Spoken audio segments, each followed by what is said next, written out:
आज सर्वत्र मोठ्या उत्साहात आज महाराष्ट्र दिन साजरा केला जातोय। राज्यभरात अनेक ठिकाणी ध्वजारोहण करून हुतात्म्यांना अभिवादन केलं जातंय।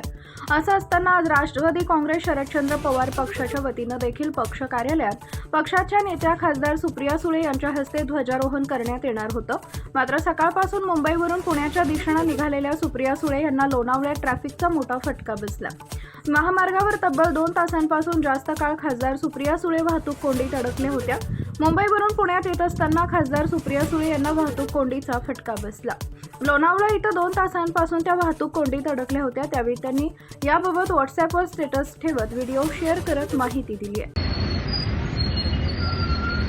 नमस्कार। गेले 2 तास आम्ही सगळे खूप ट्रॅफिक मध्ये अडकलेलो आहे। सकाळी आम्ही 7 वाजता निघालो आहे ठाण्यावरनं।